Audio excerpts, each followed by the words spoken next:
Атақты Суықтөбенің баурайындағы, Алатаудың қойнауындағы Жамбыл ауданы ақындар мен батырлар елі деп тегін айтылмаса керек. Бұл жер қазақтың ұлы тұлғасы.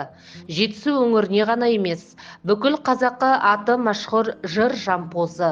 Қазақтың өнерінің туын биікке көтеріп, ауыз әдебиетінің ғажайып үлгісін дүние жүзіне танытқан халық ақыны Жамбыл Жабаев теңдессіз дарын, ұлы жырау, жыршы дүниеге келген. Кітап уақыт пен кеңістіктің тынысына толы адамзат ойының жемісі, қоғамның мәдени күштерін дамытудың қуатты құралы.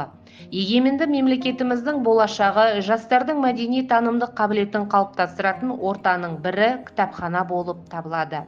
Аудан тұрғындарына мәдени қызмет көрсетіп келе жатқан мекемелердің бірі Жамбыл аудандық кітапханасы, коммуналдық мемлекеттік мекемесі. Кітапхана 1947 жылы 900 дана кітаппен құрылды. 1974 жылы 2 қабатты арнайы бейімделген кітапхана пайдалануға берілді. Қазақстан Республикасының мәдениет қайраткері, халықаралық Жамбыл сыйлығының иегері, Қазақстанның құрметті кітапханашысы, төсбелгісінің иегері Ибрайжанова Бибінұр Ермекбаевна 1998 жылдан бері мекемені басқаруда. Кітапхана жұмысында жаңа технологияларды қолдану, кітапхана қызметінің сапасын арттырып, оқырман санын толықтырып, мәдени деңгейінің көтерілуіне тиімді әсер етеді. Жалпы кітапханада штат саны 67, оның ішінде 58 кітапханашы қызмет атқарады. Аудандық халық саны 163.518 құрайды. 2024 жылғы 1 тоқсандағы оқырман саны 12.973-ті, кітап берілімі 245.788-ді, келушілер саны 137.775-ті құрайды. Кітап қоры 537.946-ны, оның ішінде мемлекеттік тілде 249.875.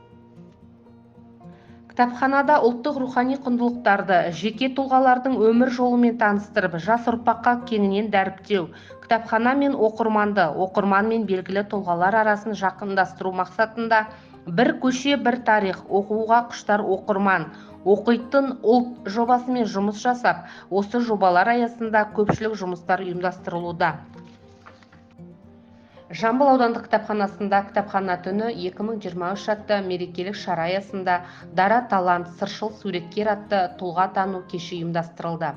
Жамбыл ауданының азаматы, Қазақстан Республикасының үздік өлкетанушысы, айтыс ақындар мен жыршы термешілер халықаралық одағының мүшесі, Қазақстан Республикасының суретшілер одағының мүшесі, Үмбетәлі Кәрібаев атындағы әдеби мемориалдық музейдің меңгерушісі, 5 поэзиялық кітаптың авторы Ысқақ Әуелбек Мұсаханұлы кештің қадірменді қонағы болды. Кітапханаларды дамыту бөлімі ауылдық кітапханаларда семинарлар, конференциялар, практикумдар, білім жетілдіру курстары, түрлі байқаулар ұйымдастырады.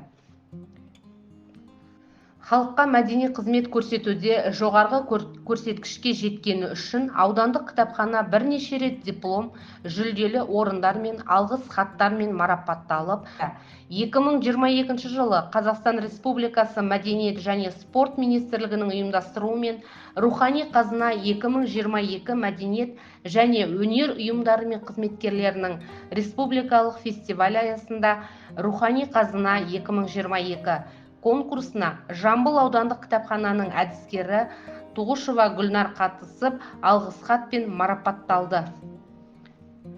Кітапханада абонемент, балалар бөлімі, оқу залы, коворкинг орталығы оқырмандарға қызмет көрсетеді. Ақпараттық технологияларды пайдалана отырып, кітапхана оқырмандардың білімі мен максималды ақпараттандырылуын қамтамасыз етуде. Ерекше қажеттіліктері бар әлеуметтік топтарды инклюзиялық қоғамды дамыту маңыздылығын адамдарға көңіл аудару кітапханашылар үшін негізгі міндеттердің бірі.